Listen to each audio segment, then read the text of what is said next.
कहानी की शुरुआत होती है और हमें एक डरा सहमा सा बच्चा नजर आता है जो घर में बैठा अपनी डॉल के साथ कुछ एक्सपेरिमेंट्स कर रहा था।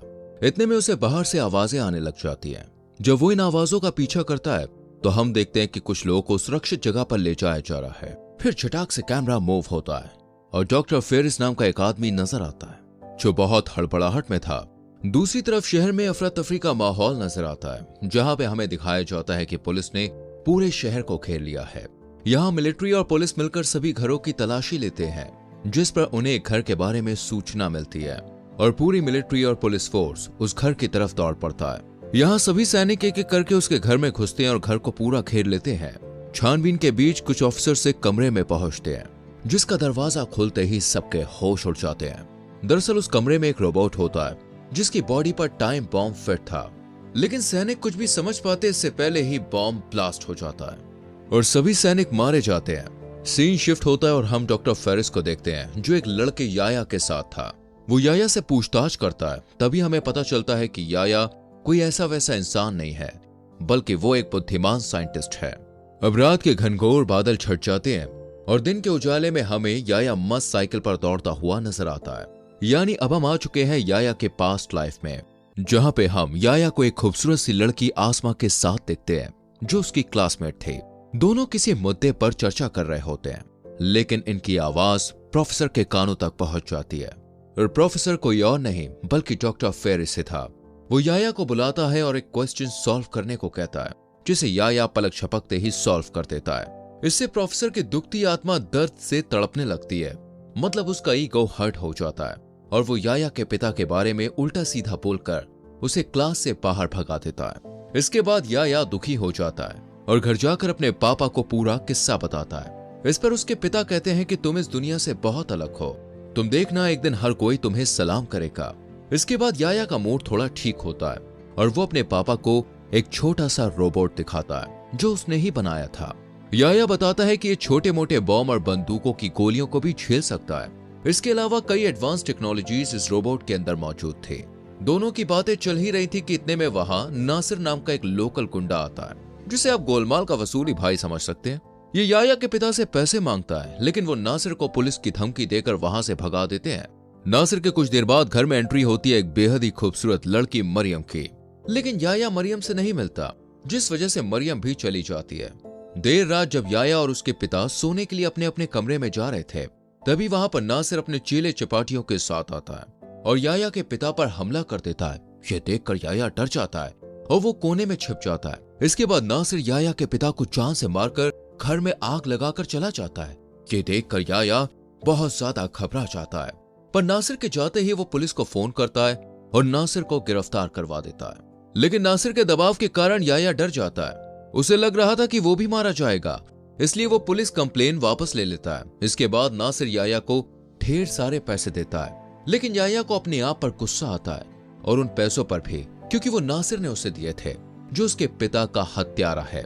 इसलिए याया उन पैसों में आग लगाने लगता है, लेकिन चिंगारी दिखाने से पहले ही उसके दिमाग की पत्ती चलती है और वो अपने पिता की मौत का बदला लेने की सोचता है। दरअसल उसकी नजर अपने रोबोट पर जाती है।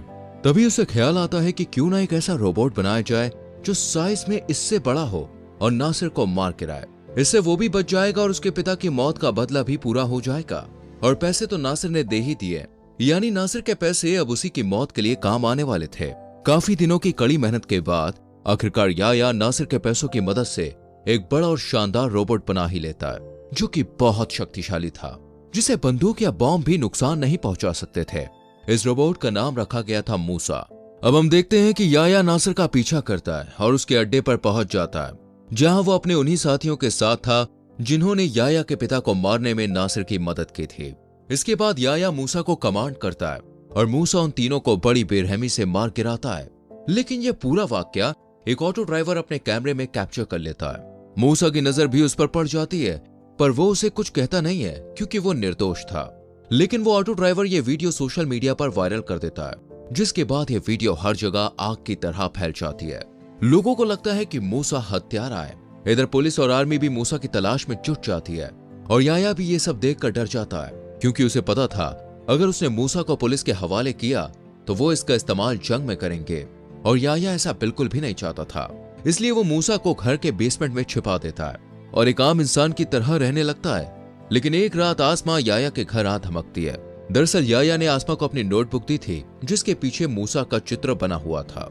आसमा ये समझ जाती है कि मूसा को याया ने ही बनाया है, इसलिए वो उसके बारे में पूछने लगती है। लेकिन याया उसे कुछ भी नहीं बताता है, पर आसमा की ज्यादा जिद करने पर वो मूसा आसमा को दिखा देता है। इसके बाद आसमा याया को अपने घर लेकर पहुंचती है और अपनी कार ठीक करने को कहती है। यहाँ याया को मूसा में और फीचर्स ऐड करने का आइडिया आता है और यह आसमा की कार का इंजन निकालकर मूसा में फिट कर देता है।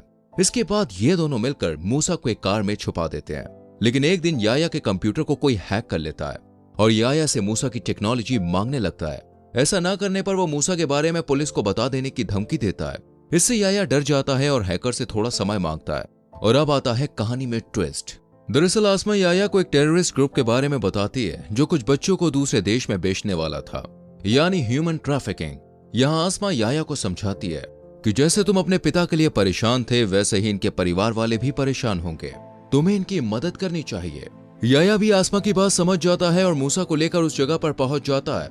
यहाँ मूसा उन टेररिस्ट को मारने लगता है, लेकिन इसमें से एक के पास आरपीजी होता है जो मूसा को काफी चोट पहुंचाता है। लेकिन फिर भी मूसा किसी तरह इन सबको मारकर उन बच्चों को बचा लेता है। लेकिन यहाँ लगे सीसीटीवी कैमरों में मूसा की तस्वीर कैद हो जाती है, जिस वजह से पुलिस और आर्मी को उसे ढूंढने में थोड़ी मदद मिलती है। दूसरी तरफ हम देखते हैं अब याया मूसा को गलत काम करने वालों का सफाया करने के लिए कह रहा है और धीरे धीरे मूसा लोगों की नजरों में सुपर हीरो बन गया है जो उनकी मदद करता है और बुराई को मारता है। दूसरी तरफ हम मरियम को देखते हैं जिसे आसमा ने मूसा का सच बता दिया था। वो गुस्से में याया के पास आती है और मूसा के बारे में पुलिस को बता देने को कहती है, पर याया मरियम की बात नहीं सुनता, इसलिए मरियम गुस्से से वहां से चली जाती है। अब हमें दिखाया जाता है कि डॉक्टर फेरिस का बच्चा जो बहुत बीमार था और फेरिस यहाँ उनका इलाज करवाने के लिए आया था, पर तभी उसे जकरिया नाम के एक शख्स का फोन आता है और फेरिस तुरंत ही जकरिया से मिलने चला जाता है। जकरिया असल में वही ऑफिसर था जिसे मूसा को पकड़ने का जिम्मा सौंपा गया था और अब वो चाहता था कि डॉक्टर फेरिस भी उसकी टीम में शामिल हो जाए। डॉक्टर भी हाँ कर देता है और फिर शुरू होती है असल वॉर। दरअसल डॉक्टर फेरिस जब मूसा पर रिसर्च करते हैं तो उन्हें लगता है कि इसे जरूर याया ने बनाया होगा, इसलिए वो अगली सुबह ही अपनी चमचमाती गाड़ी से कुछ ऑफिसर्स के साथ याया के घर पहुंचते हैं। यहाँ सभी याया के घर की अच्छे से छानबीन करते हैं, लेकिन वहां कुछ भी नहीं होता, इसलिए डॉक्टर फेरिस भी वापस लौट जाते हैं। इधर डॉक्टर फेरिस के वापस आते ही जकरिया कहता है कि तुम पागल हो, तुम्हें अकल नहीं है। इस पर डॉक्टर फेरिस कहते हैं, नहीं, मैंने याया के घर में कैमरा फिट कर दिया है क्योंकि मैं जानता हूं कि इस पूरे शहर में तो क्या इस दुनिया में भी ऐसा रोबोट याया के अलावा और कोई नहीं बना सकता और ये बात बहुत ही जल्दी साबित भी हो जाएगी। लेकिन काफी दिन बीत जाने के बाद भी फेरिस को मूसा के बारे में कुछ पता नहीं चलता, ना ही याया कोई ऐसी हरकत करता है जिससे उस पर शक किया जा सके। ये सब देखकर डॉक्टर फेरिस एक नया प्लान बनाता है। वो जकरिया से कहता है कि याया मूसा को बुरे लोगों को मारने के लिए इस्तेमाल कर रहा है, तो कुछ बुरा ही हम करेंगे। वो कहता है कि हम एक ट्रेन को हाईजैक करवाएंगे और इस न्यूज को मीडिया में पब्लिश करवाएंगे। ये खबर सुनते ही याया मूसा को लेकर वहां जरूर पहुंचेगा और इस दौरान हम उसे पकड़ लेंगे। जकरिया को डॉक्टर फेरिस का ये प्लान पसंद आ जाता है। अगले ही दिन फेरिस ट्रेन को हाईजैक करवा देता है। ये खबर मीडिया में आते ही याया उन लोगों को बचाने के लिए मूसा को लेकर निकल पड़ता है। इधर डॉक्टर फेरिस भी देख लेता है कि याया अब घर से निकल रहा है, इसलिए वो मरियम को अगवा कर लेता है और ट्रेन की रफ्तार भी बढ़वा देता है। लेकिन मूसा जैसे तैसे उस ट्रेन में एंट्री ले लेता है और हमलों के बावजूद उन लोगों को मारने लगता है। लेकिन ब्लेड से हमला करने की वजह से मूसा का एक हाथ टूट जाता है, पर फिर भी वो हार नहीं मानता और सभी लोगों को बचा लेता है और वापस से याया के पास आ जाता है। यहाँ पे हम देखते हैं कि मूसा पूरी तरह से खराब हो चुका था, उसकी पूरी एनर्जी खर्च हो चुकी थी और अब वो कोई भी काम नहीं कर सकता था, इसलिए याया उसे अपने घर लाने लगता है। पर रास्ते में ही वो देखता है कि पुलिस उसे पकड़ने के लिए खड़ी हुई है, पर यहाँ भी याया अपना दिमाग चलाता है और पुलिस से बच निकलता है और एक सुरक्षित जगह पर याया और आसमा दोनों छिप जाते हैं। यही डॉक्टर फेरिस का कॉल याया को आता है जो कहता है, अगर तुम्हें मरियम चाहिए तो मूसा हमें दे दो। यहाँ हमें पता चलता है कि याया मरियम पर फिदा था, इसलिए वो उसे बचाने निकल पड़ता है, पर तभी उसके कंप्यूटर पर हैकर का मैसेज आता है। वो कहता है कि मूसा में एक बॉम्ब फिट करके उसे एक खाली बिल्डिंग में छोड़ दो, तुम्हें मरियम मिल जाएगी। याया ऐसा ही करता है। इतने में कैमरा शिफ्ट होता है और हमें जकरिया दिखाई देता है जो बौखलाया हुआ था, क्योंकि मरियम उसी की बेटी थी, इसलिए वो डॉक्टर फेरिस को बचाने की तैयारी में था। इसके बाद हम देखते हैं कि जो डॉक्टर फेरिस के पास गया था, लेकिन फेरिस ने उसके साथ मारपीट करके अब मरियम की जगह उसे ही बंदी बना लिया। अब जैसे ही याया मूसा की टेक्नोलॉजी के बारे में डॉक्टर को बताता है, वैसे ही जकरिया की फोर्स वहां आ जाती है और डॉक्टर वहां से भागने लगता है। इधर याया भी सुरक्षित जगह पर पहुंच जाता है जहां उसे मरियम का फोन आता है। वो याया से कहती है कि तुम वहां से निकल जाओ क्योंकि वहां पे बॉम्ब है। लेकिन इससे पहले कि याया यहां से भागता, वहां पे एक जोरदार धमाका होता है। इसके बाद मूवी का स्टार्टिंग सीन दिखाया जाता है और पहली बार उसे हैकर का चेहरा भी, जो उसी बिल्डिंग के पास जाता है और मूसा की मदरबोर्ड और उस मलबे में दबे याया को उठाकर वहां से चला जाता है। डॉक्टर फेरिस को भी जेल में डाल दिया जाता है और इसी के साथ कहानी यहाँ पे खत्म हो जाती है। तो दोस्तों, आपको क्या लगता है, अब यह हैकर याया और मूसा के साथ क्या सलूक करेगा? कमेंट में जरूर बताना। और हमारे चैनल फिल्म एडिक्ट को सब्सक्राइब करने के लिए आपका बहुत बहुत धन्यवाद। बेल आइकॉन प्रेस नहीं किया तो जल्दी से कीजिए जिससे आने वाली वीडियोस मिस ना हो। Bye bye.